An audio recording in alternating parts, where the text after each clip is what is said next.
informação, eu vou trazer aqui Fernando Horta para a gente continuar aqui com a nossa alta qualidade de informação. Fernando Horta, seja bem-vindo, como vai? Boa tarde. Tudo bom, André? Um beijo para você, um beijo para quem está nos assistindo, um Feliz Natal, dia 24. A gente começa o ano, né, lá no 1º de janeiro, já pensando no Natal, né, André? A gente quer... Com certeza! Na história, a gente chama isso, né, de mito do eterno retorno. Natal e Ano Novo representam um momento de transformação simbólica, né? Nós acreditamos, a gente não tem muito motivo para acreditar, mas a gente acredita que, findado uma volta em torno do Sol, as coisas serão diferentes. Então a gente começa janeiro já pensando no Natal. E aí eu queria saber dos nossos internautas que deixam aqui escrito se esse Natal é o Natal dos seus sonhos, e se não foi, por que não foi? Perfeito. Olha, eu vi pelo menos a imprensa tradicional fazendo ali, tentando, né? O Natal está bom, fazer daquelas entrevistas ali de shopping, centers e comércio. E muita gente feliz ali, muita gente comprando, muita gente acreditando. Então, é óbvio que a gente queria um Natal bem melhor no que diz respeito, inclusive, não é, a forma como o Congresso age, não é, Horta? A gente tem agora várias notícias, uma delas, até repercussão dela, que é o título do Nosso Brasil Agora, hoje, que a AGU vai examinar a decisão do Dino, não é, por suspender as emendas. Então, ele vai fazer toda uma análise com relação a esses gastos, essas emendas que vieram lá atrás, né, ainda entre o governo Temer e Bolsonaro, né, entregando ali para o Congresso, né, todo um jogo, né, um jogo de chantagem mesmo, né. Essa chantagem gerou o quê? A chantagem nos juros, não é? De alguma forma a gente tem ali a própria, agora que a gente também, né, a reforma tributária que veio também esse ano. Enfim, tem muita coisa para a gente tratar. Eu passo para você, porque hoje a nossa conversa é de 1 hora. É contigo. Então, André, essa questão do Congresso, as pessoas têm que entender o seguinte, né? Uma das coisas mais importantes que um governo tem que fazer é definir como serão apropriados os recursos, os valores que são produzidos por todos, né? Eu sempre quando trabalho, você sempre quando trabalha, nós trabalhamos em cima de uma base sociopolítica e econômica construída pela sociedade inteira. Eu não poderia estar aqui trabalhando sem pessoas que estivessem produzindo trigo, sem gente que estivesse fazendo roupa, sem gente que estivesse cuidando, por exemplo, da energia elétrica que está aqui. Então, porque nós trabalhamos em cima de uma base social e econômica que é constituída de forma conjunta, o governo acaba, por esse processo, regulando essa base, organizando essa base, azeitando essa base, porque você precisa, de alguma maneira, transpor recursos de um lado para o outro para que essas coisas funcionem bem. Agora, de que forma isso vai ser feito, né? Com que critérios, quais os grupos que vão ganhar mais, quais os grupos que vão ganhar menos, quais os grupos que já ganharam bastante não precisam mais, onde é que nós precisamos inovar, onde é que nós temos... Tudo isso é decisão de governo. E, na realidade, todas essas decisões extremamente complexas, elas vão se materializando na cabeça das pessoas nessa busca incessante que todos os grupos políticos na sociedade fazem por recursos. Quando o agronegócio vem a público, por exemplo, e diz assim, eu preciso de financiamento especial para poder plantar, é isso que eles estão fazendo. Eles estão chegando na sociedade e dizendo o seguinte, olha, desse conjunto de trabalhos que todo mundo fez, eu preciso uma parte maior porque eu sou mais importante, eu produzo a comida para as pessoas. Nós, na sociedade, temos que saber se isso é verdade ou não, temos que decidir se nós queremos dar para eles esses benefícios. Quando os militares dizem, olha, as minhas filhas e as minhas mulheres precisam receber pensão, não interessa o que aconteça comigo, porque senão eu não vou trabalhar, eu não vou para a guerra, Nós, na sociedade, precisamos saber, será que os militares vão para a guerra mesmo? Será que suas filhas e suas mulheres merecem isso tudo? Ora, quando os bancos vêm a público dizer, olha, eu preciso aumentar os juros, porque senão eu não vou continuar fazendo esse trabalho de organização e regulação do papel moeda e de como todo mundo precisa disso. Ou seja, todos os grupos na sociedade usam as suas ferramentas para fazer essa disputa sobre qual é a quantidade de recursos que cada área vai reter. O problema é que, de uns tempos para cá, Andréa, alguns desses grupos resolveram colocar as suas ferramentas longe da política. Né? Nós, trabalhadores, por exemplo, todo mundo que é trabalhador, nós tínhamos uma ferramenta importante, que eram os sindicatos. Os sindicatos foram tornados ilegais de todas as formas que você possa imaginar.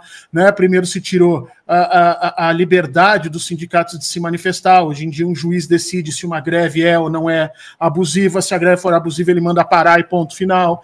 Depois a gente tirou a legitimidade ética dos sindicatos, começou a se dizer que a política era uma grande palhaçada.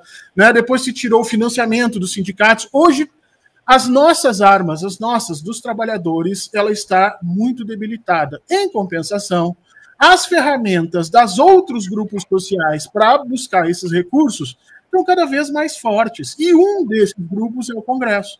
O Congresso decide que, dessa quantidade de dinheiro que todo mundo produziu, ele vai abocanhar 50 bilhões de reais por ano. Numa coisa que em nenhum país do mundo tem, tá? Em nenhum país do mundo, as verbas discricionárias, ou seja, aquelas que o Congresso pode alocar, é tão grande proporcionalmente quanto é hoje no Brasil. E o efeito disso é em função do acordo feito entre Bolsonaro e Arthur Lira para transformar a institucionalidade brasileira. E se esse acordo não for rompido quando Arthur Lira sair da presidência, ele vai se tornar a institucionalidade brasileira. E nós vamos nos tornar um parlamentarismo de fato muito mais complexo e muito menos democrático do que se nós tivéssemos votado isso lá atrás. A sociedade brasileira votou que não quer ser um parlamentarismo, quer um presidencialismo. Só que o Arthur Lira, com a ajuda do Bolsonaro, resolveu dizer não, nós vamos fazer a coisa diferente. É importante reverter o que está acontecendo. E isso está sendo feito via judiciário. O Dino está comprando uma briga tremendamente complicada e eu espero que ele saia ganhando. Agora, o parlamento resolveu jogar por outro lado. Em vez de bater de frente com o judiciário, o parlamento brasileiro resolveu bater de frente com o executivo. E aí agora está dizendo que o presidente Lula é que tem que fazer o judiciário se acalmar. E eu não sei efetivamente se alguém dentro do governo acredita que, cedendo às pressões do Congresso e do Arthur Lira, nós vamos ter algum tipo de vantagem. Não estamos. Eu espero que o governo se abstenha dessa discussão e que o judiciário coloque o legislativo brasileiro no seu devido lugar. Porque vamos lembrar, André, esse legislativo foi quem começou toda essa bagunça, porque é em cima do golpe contra Dilma Rousseff, um golpe que tinha militares e legislativo organizado, que a coisa toda desandou. Com certeza, e o próprio governo já sabia que esse tipo de ação poderia gerar uma reação do Congresso contra o governo, obviamente, porque já tem feito parte do método Lira também deixar o governo numa situação dessa, refém, literalmente, das intenções, das más intenções do Congresso. Então, realmente, quando o pessoal fez essa provocação ao STF, a gente vê que agora o que a gente vai ter que lidar é com a repercussão disso. Obviamente que a gente acredita que tem que ser feito, realmente. O próprio Dino disse e destacou malas de dinheiro jogadas por janelas ao suspender emendas parlamentares. Né? A decisão, então, dele visa combater esse tipo de corrupção, que fez parte, inclusive, na forma do fazer a política de 2024 nas eleições municipais. Né? Elas mudaram, agora sai do Congresso, né, um percentual ali econômico. Eu não sei se você viu, acho que foi o Sóstenes esse ano, né, que falou: olha, se votar no fulano, eu aprovo essa emenda. Ele fez um vídeo para falar sobre isso. Então não tem medo, não tem, né? Acabou a vergonha. Então agora é esse jogo. É o segundo nível de corrupção, né, André? Porque o primeiro nível de corrupção foi inaugurado por Fernando Henrique Cardoso. Fernando Henrique Cardoso, quando decidiu aprovar a emenda da reeleição, emenda que eu acho que é responsável por 50% dos problemas políticos no Brasil, porque se nós não tivéssemos reeleição da forma como a emenda colocou, por exemplo, nós não teríamos tido uma tentativa de golpe aqui no Brasil, nós não teríamos tido toda essa confusão quando do segundo mandato Dilma, as coisas seriam muito diferentes, né? Mas quando o Fernando Henrique Cardoso aprovou aprovou aquela emenda da reeleição, ele instituiu ali o que depois se chamou de presidencialismo de coalizão, né? Esse presidencialismo de compadrio, em que você, na prática, usava os ministérios para conseguir voto no parlamento. Gente, isso foi descrito por alguns professores da USP como o modus operandi no Brasil, mas isso é intrinsecamente uma relação que beira a marginalidade e beira o processo de corrupção. Agora, todo mundo aceitou como se fosse normal no Brasil, foi institucionalizado a forma como o Fernando Henrique fez, o presidente Lula vai fazer isso também no primeiro e no segundo mandato, só que quando chega Bolsonaro, ele aprofunda isso. Agora não é mais só o presidencialismo de coalizão ou o presidencialismo de compadrio. Agora é uma questão, literalmente, de um semipresidencialismo ou semiparlamentarismo, onde o Congresso tem controle efetivo sobre o orçamento e não tem responsabilidade sobre o orçamento. E é isso que o presidente Lula está tentando lutar agora. Só que tem que deixar claro para o povo brasileiro, presidente.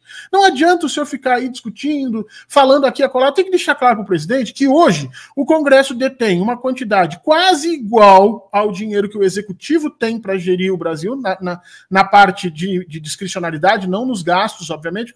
Para manter a máquina, o Executivo gasta mais. Mas no que o Executivo tem para gastar, o Parlamento brasileiro tem quase a mesma coisa. Só que quando o povo brasileiro vai reclamar de onde está sendo colocado o dinheiro, nenhum parlamentar aparece. É sempre no Executivo a culpa. Então, tem que reduzir gastos. O presidente Lula pergunta, por que não reduz do Legislativo? Por que não reduz das emendas impositivas que tem que fazer? Por que tem que reduzir de programa social? Porque, na realidade, é o que eu falei no início do nosso programa. É a luta dos grupos sociais pelo controle sobre as verbas que existem para distribuição. E aí eles querem tirar a população mais pobre. O presidente Lula luta para manter a população mais pobre dentro disso. E essa discussão parece que não vai terminar, porque é um segundo grau de corrupção. Agora, o Congresso não só quer ter as emendas, como ter as emendas de forma que ninguém saiba para onde vai, que ninguém possa rastrear onde é que foi parar esse dinheiro, e o resultado já apareceu agora nas eleições de 2024. Foram as eleições com o maior número de reeleição da história do Brasil.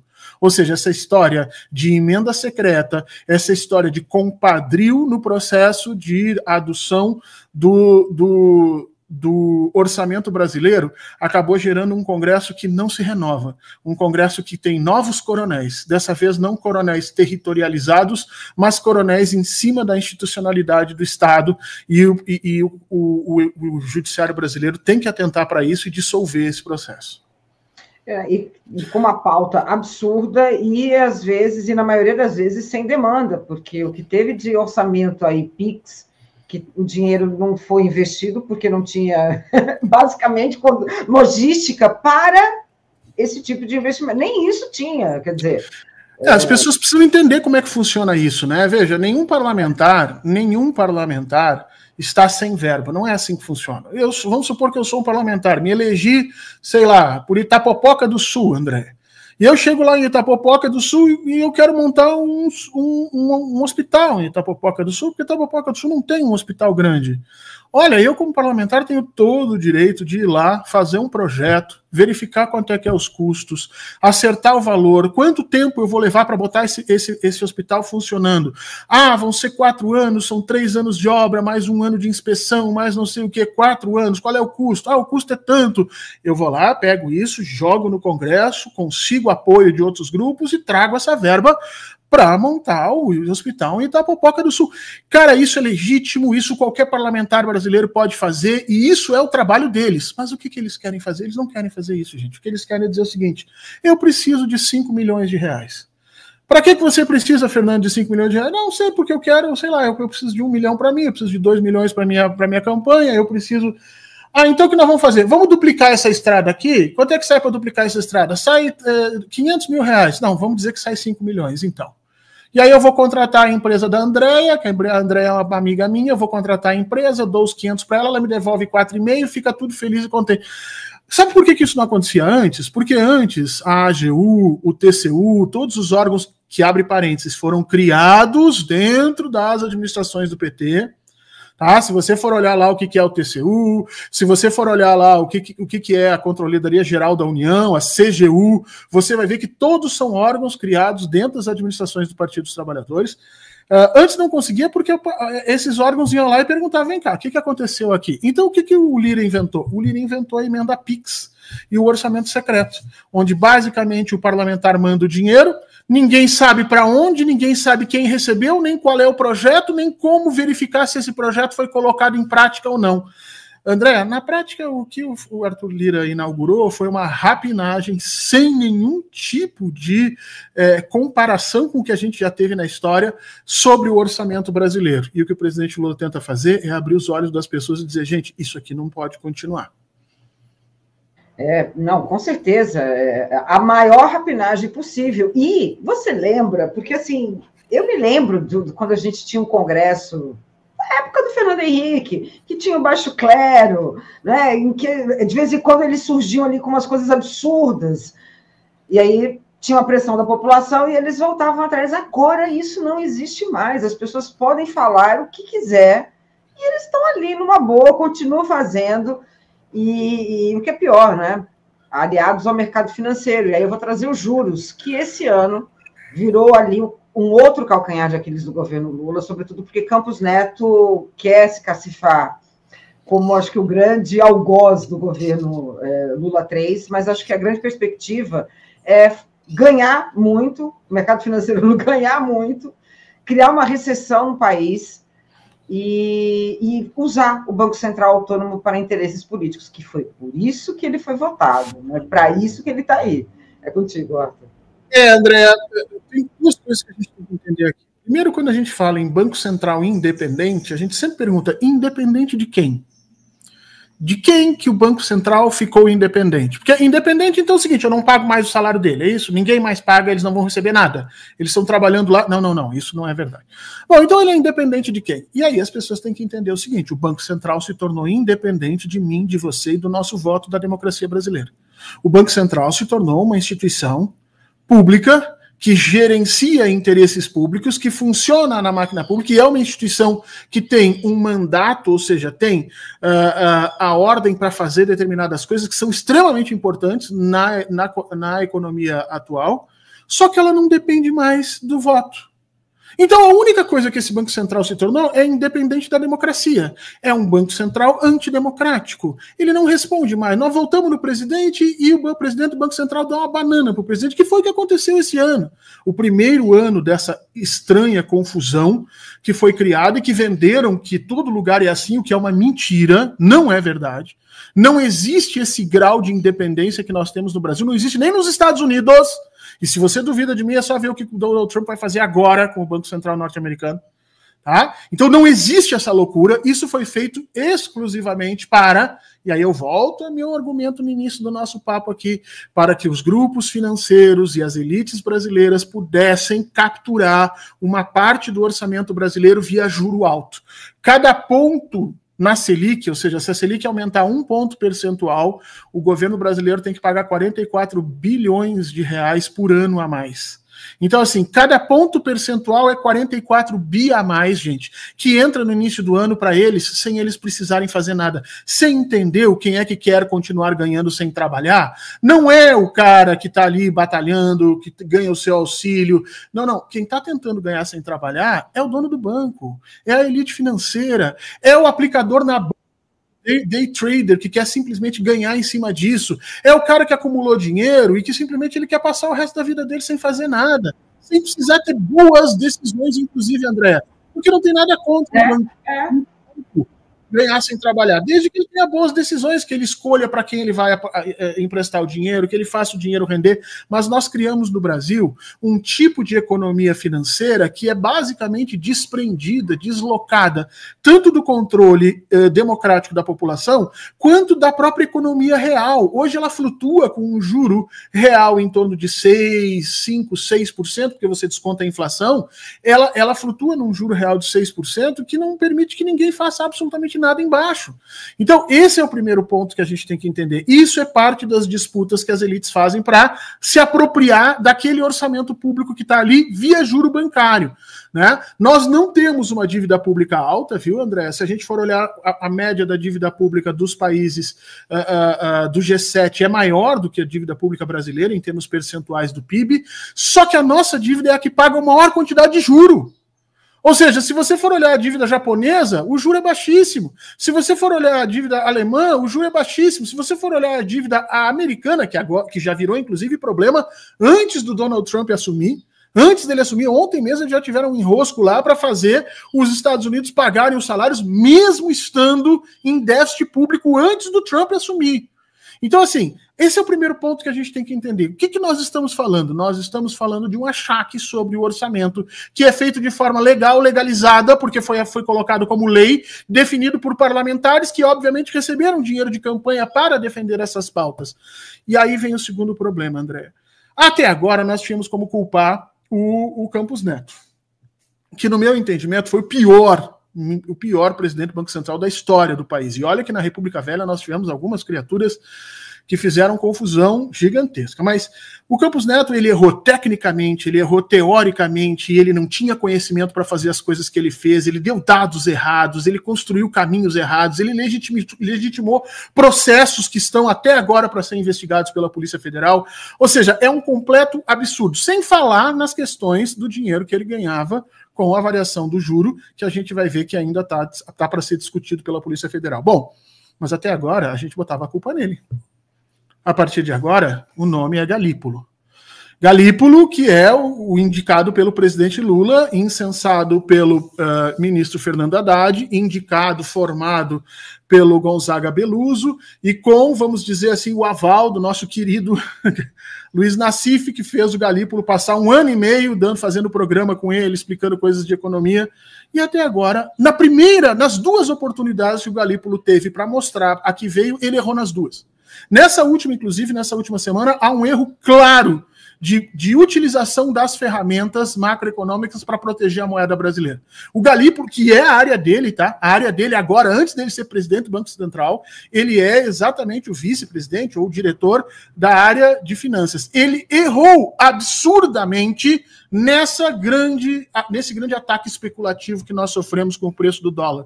Levou o dólar a 6, fez o Brasil virar piada em alguns lugares, porque isso obviamente favorece alguns bilionários, deixou o Natal das pessoas da classe média especificamente mais difíceis, porque se você tentou comprar produtos de alta tecnologia, que são normalmente vendidos com comparação de preço com o dólar, você viu que ele subiu e trouxe para o presidente Lula um enorme problema, que é saber o que vai ser feito nos próximos 2 anos.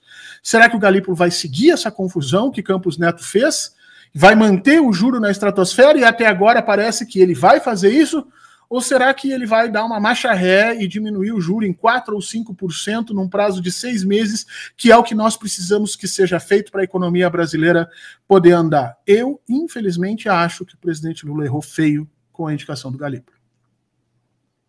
Pois é, e essa pressão do mercado financeiro em cima agora dessa gestão, né? Porque na verdade, foi um terrorismo fiscal que eles fizeram em dezembro, né? Em dezembro foi, obviamente, um ataque, e acho que foi um ataque, aqueles ataques de canequinha, sabe? Vou ter que deixar, sabe aquela criança riquinha, né? Que não quer ir embora, mimada, é o Campos Neto, né? Não querendo abrir mão ali. São 3 ataques, né, André? Nós tivemos um ataque à nossa política fiscal, que já vem acontecendo desde o início do ano, e que foi um ataque que foi endossado pelo ministro Haddad, inclusive.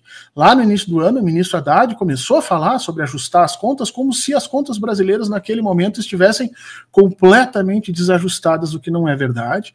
No início do governo Lula, inclusive, a ministra Simone Tebet e o próprio vice-presidente Geraldo Alckmin tentaram conversar com Haddad, dizendo que não era necessário um ajuste tão duro, que era possível, sim, obter via legal 2,5%, talvez 3%, né, de desajuste nas contas fiscais e que isso não gerasse problemas para o governo, porque era assim que todos os países europeus estavam funcionando, e é mesmo, mas o ministro Haddad, querendo fazer o tema de casa, querendo mostrar para o mercado que ele era um homem competente, ele insistiu num ajuste tremendamente duro, impondo ao governo Lula algo que ele não precisava ter imposto, um controle nos custos de uma violência que nenhum país do mundo está fazendo.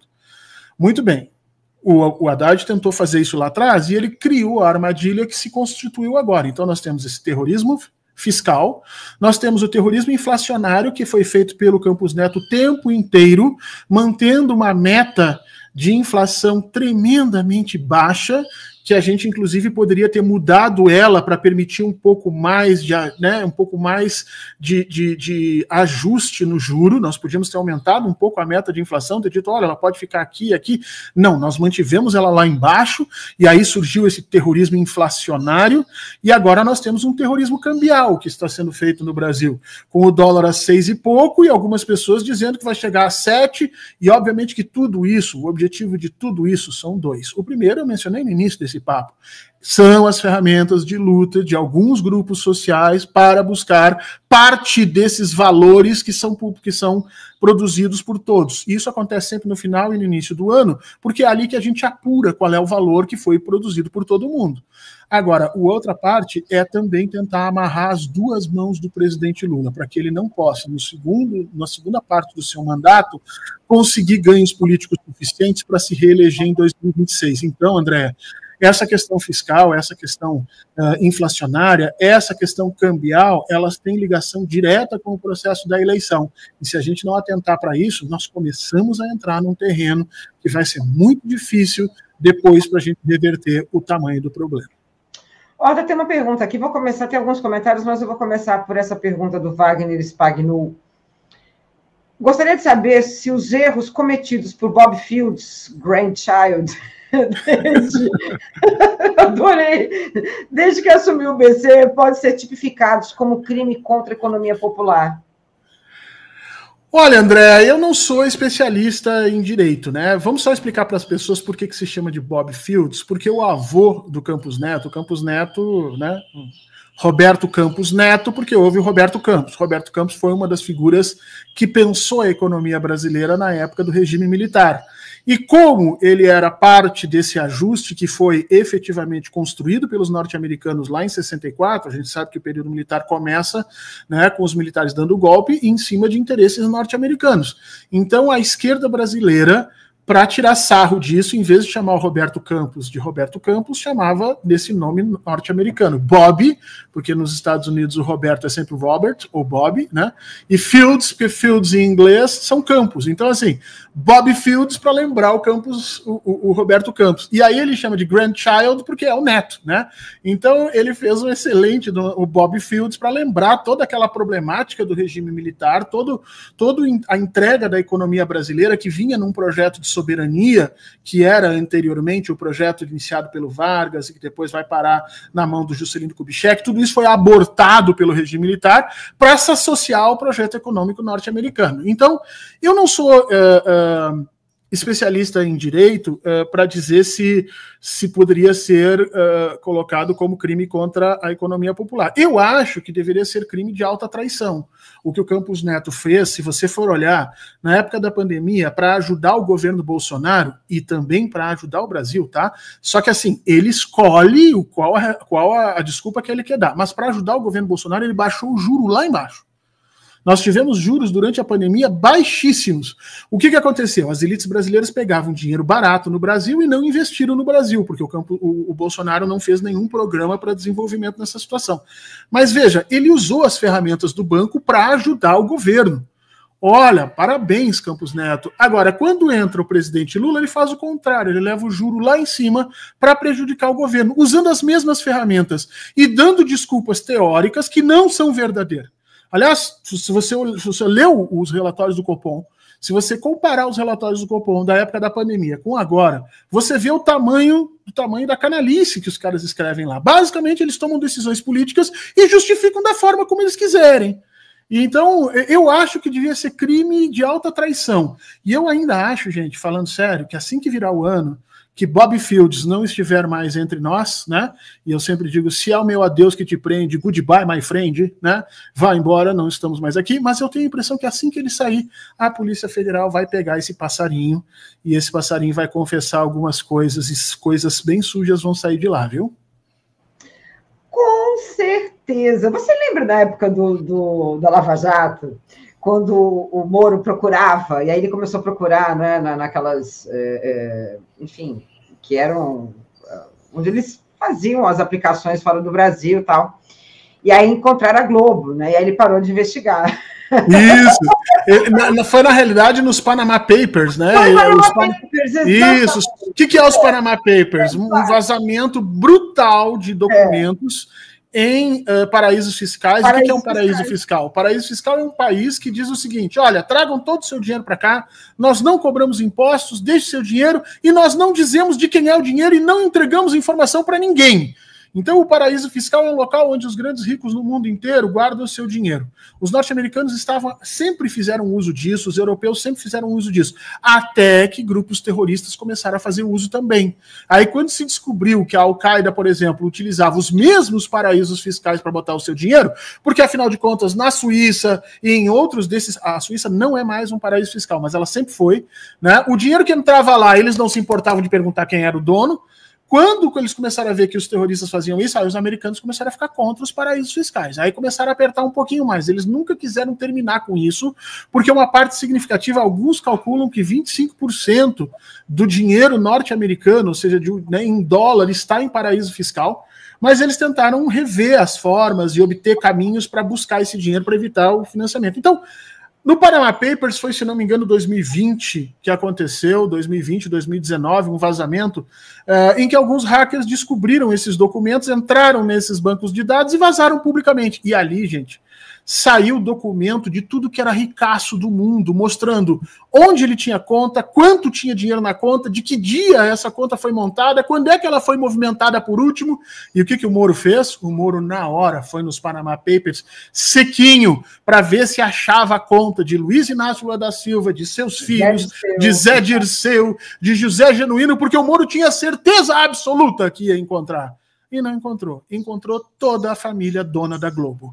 E na hora que ele Joaquim Barbosa. Exatamente. E o próprio Campos Neto, que também parece que estava lá, né, com coisas ali colocadas. Então, assim, na hora que o Moro encontrou essas figuras, o Moro achou que não era o caso de continuar investigando, né, André? Opa, achei a Globo aqui. Não. Não vamos olhar, isso não há mais necessidade. Sabe aquele susto que o cara abre o negócio? O que houve aqui?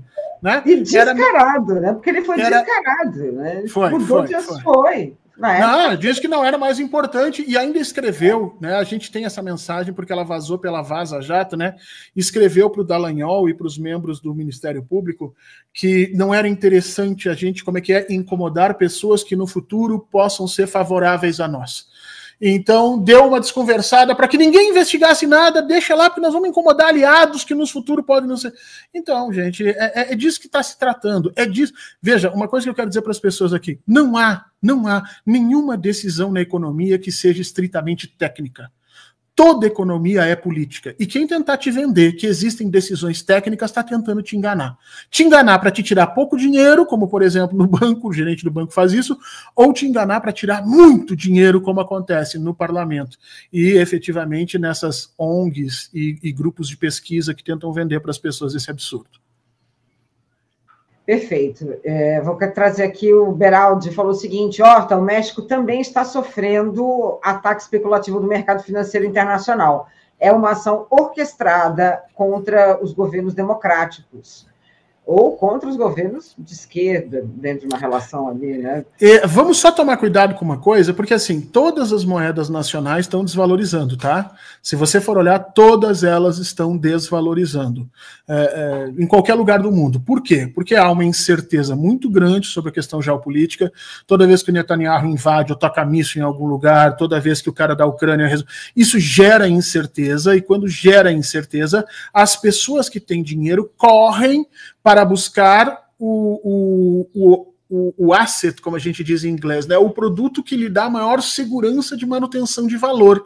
Você não vai pegar todo o seu dinheiro e comprar em moeda da Ucrânia, por exemplo, porque você sabe que se a Ucrânia cair, aquele negócio termina tudo. Então, qual é hoje o produto financeiro, né, ou seja, a mercadoria financeira que tem maior certeza de que vai manter o seu valor ao longo do tempo? Embora esteja todo mundo muito preocupado, ainda é o dólar. Então corre todo mundo para comprar dólares. Quando as pessoas correm para comprar dólares, as outras moedas desvalorizam. Então, uma parte do que está acontecendo no Brasil é em função da questão geopolítica, isso é indiscutível, mas há um componente de ataque, sim, à nossa moeda e provavelmente a do México, que são gerenciados pelas elites desses países que enxergam esse movimento global, um bilionáriozão enxerga esse movimento global e diz assim, opa, vai lá, compra dólar porque essa porra aí vai crescer, vai assumir, nós vamos vender ali adiante, vamos ganhar dinheiro. E o Galípolo, que deveria ter intervido, que deveria ter protegido a moeda brasileira, achou que era melhor não. Vamos deixar funcionar, porque afinal de contas, deixa o mercado se regular. E aí a Faria Lima já começou batendo palma, dizendo, meu garoto, é isso mesmo. Com certeza. Hussein Brasil, agradecendo aqui, ele presenteou com uma assinatura do TV 247, muitíssimo obrigado, e fez 2 superchats. Ele falou, se baixasse 2% da Selic, as contas fechariam com folga, né? E se baixar 3% da Selic, podia dobrar o Bolsa Família. Inclusive, saiu hoje na Auditoria Cidadã da Dívida, né, no site, né, que é auditoriacidadã.org.br, cada 1% do aumento na Selic provoca um gasto anual adicional com juros da dívida pública na ordem de 55 bilhões. Esse é o alerta. Eu tinha 44, a auditoria fala em 55. Então, é isso, e o Hussein diz muito bem, o Hussein, inclusive, um grande abraço para o Hussein. É isso mesmo. Quer dizer, e aí você vê o tamanho do círculo vicioso, porque a gente aumenta o juro porque supostamente o governo está gastando mais. Só que ao aumentar o juro, você faz o governo gastar mais. E aí, na próxima vez, você aumenta o juro de novo, porque o governo gastou mais. Então, e aí entra num círculo vicioso, num círculo que vai depenando a população brasileira, que vai tirando dinheiro da parte de baixo da sociedade e jogando para a parte de cima. E sabe qual é o outro problema disso tudo, André? É que como o governo não se comunica bem, ele não explica isso para a população. Que a dona Maria, que está lá nas periferias da cidade, ela não entende que isso significa tirar dinheiro dela, tirar dinheiro da condição da saúde dela, da saúde pública, da escola dos filhos dela. Ela não entende. Ela acha que essa questão de juros é uma questão dos ricaços, não tem nada a ver com ela. E tem. Nós precisamos fazer a disputa pela comunicação de forma direita, para explicar para as pessoas didaticamente o que é política, o que é economia, o que significam os juros, e não simplesmente ficar pedindo voto ou ficar dizendo para votar no fulano, Beltrano, ou dizendo o que a gente fez aqui a colar. Perfeito. Bom, para a gente mudar a nossa pauta, só ler o último comentário aqui, o Ziegler Santos, BlackRock, que possui ações da Equatorial Energia, um tentáculo que está colecionando estatais pelo Brasil afora, para Luz, e agora vai ser a Cozampa, né? Goiás, Piauí, Maranhão, Alagoas e São Paulo. Para as pessoas entenderem o que é a BlackRock é um fundo de investimento composto aí por inúmeros bilionários, né, André? Porque quando sobra R$50 no final do mês, o que você faz? Você vai tomar uma cerveja, né? Eu vou tomar uma cerveja. Porque para nós sobra R$50 não dá para a gente fazer nada. Agora, se te sobrasse 50 bilhões de reais, não dava para você tomar cerveja. Por mais que você goste de cerveja, não vai rolar, entendeu, André? Então, para esses bilionários, quando sobra dinheiro, eles precisam investir em alguma coisa produtiva, porque isso é problema para eles. E aí o que eles fazem? Eles constituem esses fundos que captam dinheiros em todos os lugares e se ficam ganhando em cima de especulação para lá e para cá. E um desses fundos é a BlackRock, que fica comprando empresas, normalmente empresas ligadas a demandas obrigatórias, ninguém pode ficar sem luz, ninguém pode ficar sem água. Então eles compram isso porque eles sabem que aquilo ali vai continuar dando dinheiro para eles. Pode dar num valor mais baixo, mas é um produto de segurança. E eles estão fazendo isso no Brasil. Mas não pensa que é só os Estados Unidos, não. Uma parte significativa da indústria, aliás, das empresas de energia no Brasil foram vendidos para grupos chineses que fazem a mesma coisa. Ou seja, na base, nós estamos perdendo a nossa soberania e futuramente talvez tenhamos problemas nisso tudo. Pois é, olha, Horta, nessa hora eu sempre sugiro que assistam Privatização, a Distopia do Capital, do Silvio Tendler, porque aquilo ali é uma aula, né, de como a gente perde capital econômico, político, enfim, né? e de uma maneira tão sabuja, né? Não, tudo bem, vamos entregar, quase dizendo assim, a gente não tem capacidade de gerir. Como assim, né? É um verdadeiro absurdo. Criaram a ideia de que o Estado não sabe gerir, que a iniciativa privada é a responsável por todos os problemas, aliás, por todos os sucessos. Aí você olha em São Paulo, a luz foi vendida para a iniciativa privada e a maior cidade do Brasil não consegue passar uma chuva sem que basicamente todo mundo fique sem luz e talvez coisas piores. Hussein Brasil, conhecidos como os fundos abutres, exatamente, perigosíssimos. Bel, é um documentário, eu vou ver, eu acho que tem até no YouTube, mas tem, o Silvio Tender, ele tem liberado esses documentários, aliás, valem todos, viu? Esse é muito bom, fundamental. Bom, nossa pauta agora é a esquerda, né? Horta, entrevista de Zé Dirceu, como é que você viu? Parece que a esquerda ali, enfim, deu ali um pequeno, né, problema, digamos assim. É contigo. Zé Dirceu deu uma entrevista ontem para o Opera Mundi, para o queridíssimo Breno Altman. E nessa entrevista, primeiro a gente precisa relembrar que às vezes as pessoas não sabem quem é Zé Dirceu, né?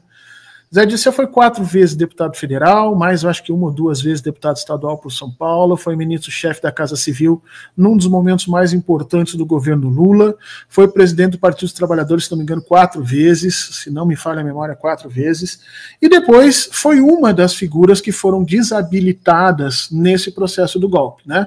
Quando as elites brasileiras declararam que o presidente Lula não poderia continuar sendo presidente, mesmo que o povo quisesse, eles atacaram efetivamente 4 ou 5 figuras. Atacaram José Genuíno, atacaram Zé Dirceu, atacaram, quem mais? Aquele que faleceu, inclusive, foi atacado pela Veja, que era responsável pela comunicação do governo daquela época, já me lembro, ele é de origem nipônica, inclusive. Nipônica, sim.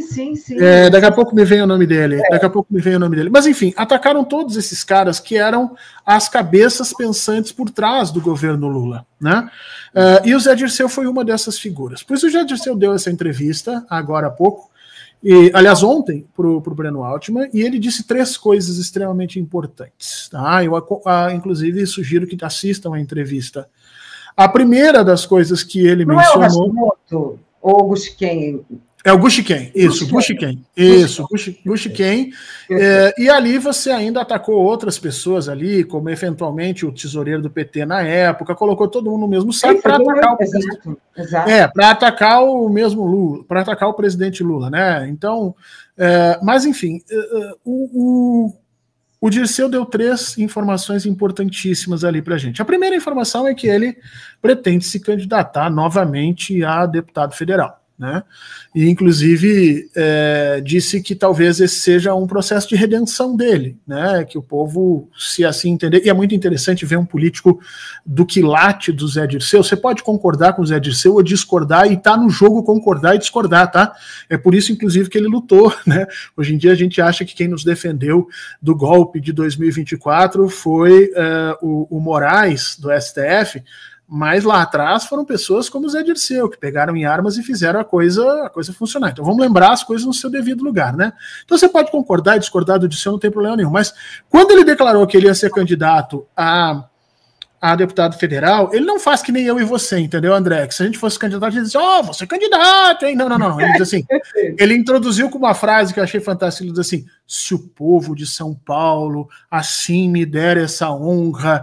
Então, basicamente é isso, ele vai ser candidato a deputado federal, muito provavelmente, claro que ainda tem que passar pelo partido, essas coisas todas, mas ele vem aí para isso. O que eu acho que seria um enorme ganho para a esquerda, uma figura do tamanho dele para isso. A segunda coisa que ele disse é que ele não pretende se candidatar à presidência do Partido dos Trabalhadores, mas ele reconhece que o partido precisa discutir ou rediscutir a sua posição. Ele não entrou nessa discussão se o partido deve ir mais para a direita, mais à esquerda. Quem é da esquerda está vendo isso, né? Pessoas no Partido dos Trabalhadores defendendo que o partido tem que ir para o centro. O deputado Tato, por exemplo, acha que nós temos que nos juntar com os evangélicos e, quem sabe, né, criar uma ala evangélica no PT. A presidenta Gleisi disse, olha, se a gente for para o centro, a gente morre como partido, porque existem outras opções no centro que as pessoas que são de centro vão votar. Então não tem essa função. O Dirceu ele não entrou nessa discussão, mas ele diz: o partido precisa fazer um enorme de um congresso e discutir essas teses para pensar no PT do século XXI. E ele, Dirceu, acha que isso vai acontecer no congresso de julho, que vai ter agora. Então já abriu essa condição dizendo que ele pretende ajudar nessa situação, mas não quer ser presidente, obviamente não quer ser presidente do partido nessas duas situações. E a terceira coisa é que ele deu umas pedradinhas que quando vem do Zé Dirceu são pedradonas, né?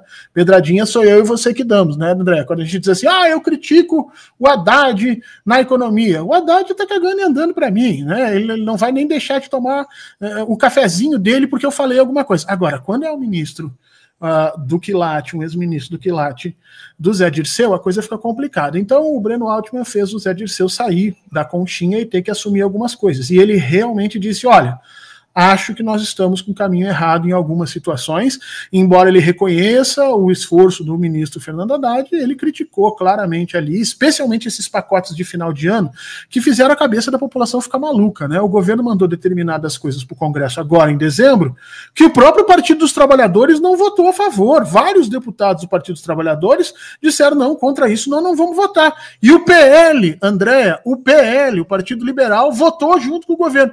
Então, é preciso se pensar um pouco no que o Dirceu está dizendo. Será que a gente está num passo tão distante das nossas origens que o PL vota com a gente e que pessoas dentro do PT abrem divergência e dizem eu não vou votar nessa situação? Quem é que está certo nisso tudo? Será que realmente nós estamos no caminho? E será que essa governabilidade vale todo esse esforço? É essa discussão que o Dirceu começou ali e que outras pessoas do Quilate do Genuíno vêm tentando fazer e que eu acho que a gente na esquerda precisa dar voz, porque senão nós vamos ficar nessa situação. Uma esquerda achando que tudo que o presidente Lula fizer e deixar de fazer está certo, maravilhoso e fantástico, e a outra esquerda dizendo, olha, temos problemas, temos que pensar ali adiante. Está na hora de unificar, nem tanto ao céu, nem tanto à terra. Perfeito, fica aí para a gente entender exatamente porque a direita, a extrema-direita, sempre quis, né, de alguma maneira, desconfigurar a estrutura partidária e ideológica do PT. Né? Eles têm dois inimigos, né, André? Eles têm dois inimigos. A gente tem que entender isso. A direita tem dois inimigos. Por um lado, o Lula, porque o Lula sozinho é um inimigo da direita, porque ele tem uma quantidade de votos, um carisma, uma capacidade... E a outra é o PT. Nós temos que entender essas duas coisas que atuam em diversos momentos juntas, mas que elas são vistas pela direita como coisas diferentes.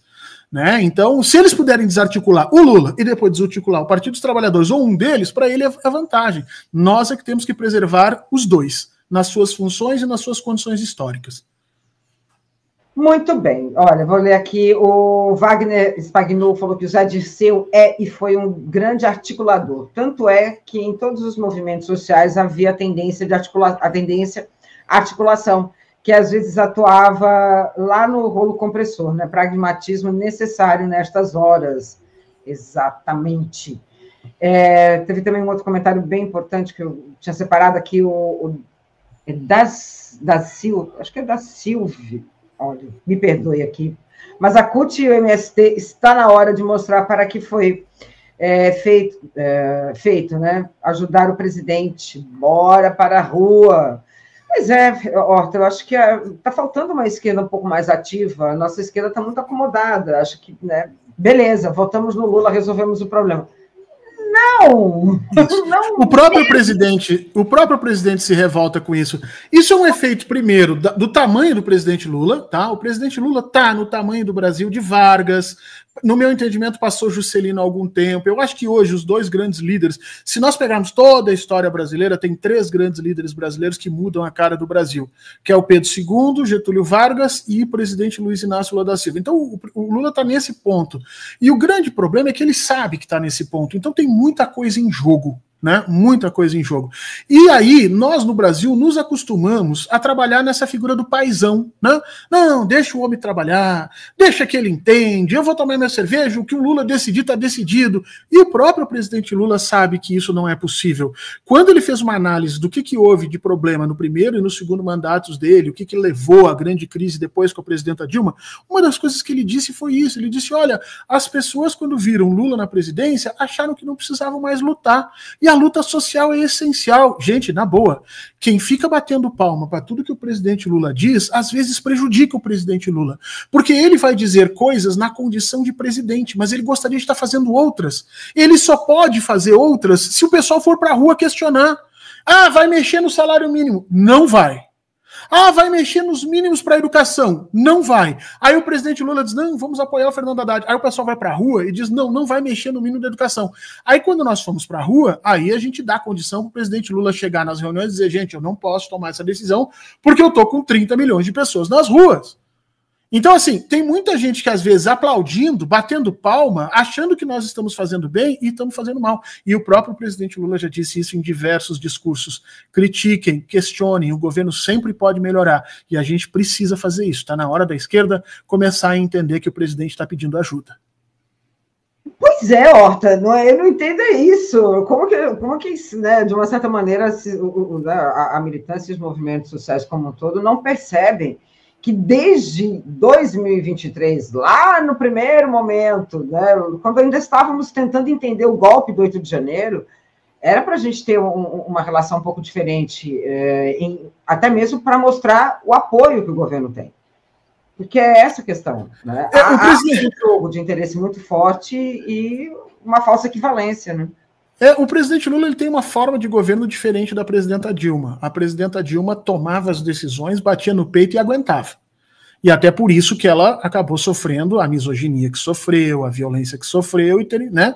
E a gente sabe o que aconteceu no golpe. O presidente Lula não. O presidente Lula, ele cria pontos de disrupção dentro do seu governo, onde as pessoas pensam diferente, para ele agir como um grande árbitro, um árbitro social, o árbitro que vai tomar a melhor decisão a partir das melhores informações. Então ele precisa desses pontos de tensão. Essa é a forma dele governar. Agora, ele precisa das ruas também. As ruas precisam estar dizendo o que querem, o que não querem. As ruas precisam estar dizendo, olha, não, isso não está legal. Mesmo que tenha sido feito pelo presidente Lula, não está legal. Porque muitas vezes ele está fazendo essas posições porque ele quer assumir essa postura de árbitro.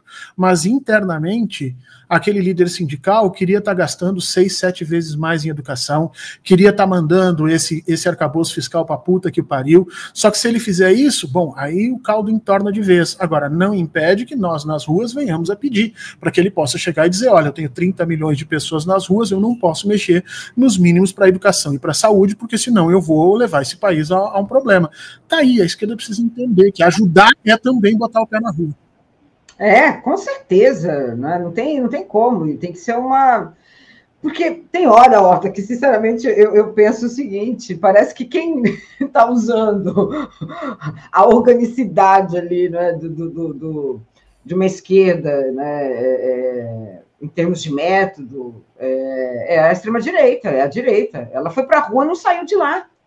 Isso é importante, Andréa. Nós, na esquerda, perdemos as ruas e perdemos a utopia. E isso é muito perigoso. Às vezes as pessoas me perguntam assim, por que o bolsonarismo encanta tantas pessoas? Porque ele oferece, ainda que seja falacioso e que não seja totalmente correto, ele oferece um discurso de mudança. Se você for conversar com todo bolsonarista, ele quer mudar tudo o que está aí. Ele não te explica direito o que é o que está aí, e a gente viu que quando o Bolsonaro esteve no governo, ele não mudou o que está aí, mas o discurso é esse. Então, quando isso cai na cabeça das pessoas, nós temos um grupo político que está dizendo que vai mudar tudo o que está aí, e um outro grupo que está fazendo acordos e tentando manter o que está aí sob o argumento da governabilidade. É óbvio que quando o eleitor vai escolher, ele não está satisfeito com a situação dele, ele vai tentar uma mudança. Nós, na esquerda, perdemos o caminho das ruas e perdemos o rótulo dos grandes indivíduos que mudam o mundo. Nós nos acomodamos, Andréa. Eu me recordo na década de 70, na década de 80, especialmente no final da década de 80, quando eu comecei a me entender como pessoa, nós tínhamos grandes sonhos de mudar o mundo, nós tínhamos grandes lutas, a gente queria contra o capitalismo, a gente queria contra o imperialismo. Hoje a gente está satisfeito em discutir a minha identidade aqui no meu lugar, eu discuti o papel da polícia, da condição da violência que é utilizada pelo policial. A gente perdeu as utopias. Teorizar o golpe. A gente não dá mais para teorizar o golpe, não dá para levar toda essa estrutura golpista, pelo menos de 2013 para cá, somente para a perspectiva da academia. Eu acho que parece que eles estão lendo o Gramsci e a gente abriu mão dele. Né? Na realidade, eu tenho essa tese já há algum tempo, né? Eu acho que, eu não sei bem quando isso aconteceu, mas nós nos tornamos uma esquerda liberal e eles se tornaram uma direita leninista. É interessante, porque eles organizam em estados, eles estão se organizando em partidos, eles vão para a rua, eles dominam os discursos, eles lutam pela consciência das pessoas, eles disputam os espaços de poder de uma forma tremendamente leninista. Se você for ler como é que foi organizado os partidos, você vai ver isso. E nós nos tornamos uma esquerda liberal, uma esquerda que respeita a liberdade e pensamento das pessoas, que tem limites nas estruturas de direitos estabelecidas, que aceita somente o tipo de ação a partir de uma institucionalização estabelecida. E a gente sabe, pela experiência do século XX, que quando o liberalismo se choca com o leninismo, é o liberalismo que perde. E nesse caso somos nós que estamos perdendo. Exatamente. E não é à toa que acabamos dentro dessa distopia absurda, nós agora somos o sistema. Isso. E esse é o problema. Esse é o problema. E esse é o problema que o Trotsky chamava atenção lá atrás, quando ele vai escrever Estado e Revolução, que não é necessariamente uma discussão só dele, é uma discussão bem maior do que essa, mas ele chama atenção para isso, né? Como mantermos processos de renovação, ou seja, de destruição e reconstrução de instituições, de situações, de histórias, quando nós nos tornamos governo, ou seja, quando você se torna o exemplo máximo do processo de conservação. E é isso um pouco que o governo Lula sofre, porque ele precisa conservar e, ao mesmo tempo, transformar. O presidente Lula tem uma ideia, ele quer transformar de uma forma, né, mediada pelo tempo, pela conversa, mas eu acho que isso nos aproxima demais daquilo que a população já está de saco cheio, que não aguenta mais. Por uma coisa muito interessante, Andréa, infelizmente, por anos a população brasileira foi convencida de que o neoliberalismo e o capitalismo eram perversos para ela, o que estava correto, e esse era o nosso discurso. Mas agora ela enxerga nós da esquerda como defensores do capitalismo e do neoliberalismo, enquanto que essa extrema-direita fascista como os grandes transformadores. E nós estamos perdendo esse espaço. Exatamente. Olha, as últimas mensagens aqui que eu vou ler, o Wagner Spagnu falou: ir às ruas agora como? Quais bandeiras? Acredito que o necessário é a conversa na feira, na fila de padaria, no trabalho. Ainda vale a pena fazer panfletagem. Eu ainda acho, e concordo com o Wagner, que falta, sabe aquele momento em que, na luta armada, que iam para a clandestinidade e iam para a periferia? Eu acho que falta isso, entendeu? Nesse momento. Eu acho que está faltando falta um pouquinho o ir às ruas, realidade, sabe? O ir às ruas, né, André, é um conjunto de processos, não é só fazer grandes movimentações, mas é sim essa disputa em todos os lugares, esses cuidados, essa panfletagem, formação política em especial, retomar os sindicatos, espaços públicos como espaço de discussão política, em primeiro lugar, tornar a política de novo uma atividade lícita e eticamente viável dentro do país, coisa que há muito tempo o neoliberalismo tenta dizer que não é verdade. Exatamente. Para a gente acabar, Beraldi, apesar deles, Feliz Natal, André e Horta, que o Menino Jesus interior alivia as nossas ansiedades e brinque com as nossas expectativas e nos dê coragem de continuar. E a Fátima Linhares falou: Lula fala o tempo todo. Reclamem, pressionem, vão para a rua exigir, assim vocês me ajudam a governar. Ele fala, é um ponto, ele pede isso. Beraldi lembrou: unem os dinossauros genuínos, Zé Dirceu, Bezoim, Olívio Dutra, para liderar mobilização. Lotaremos a Paulista. Falta mobilização, também acho. Muito bem, Horta, muitíssimo obrigada. Bom final de ano para você. Boa passagem. Acho que agora a gente só se vê em 2025, então boa passagem de ano e até 2025.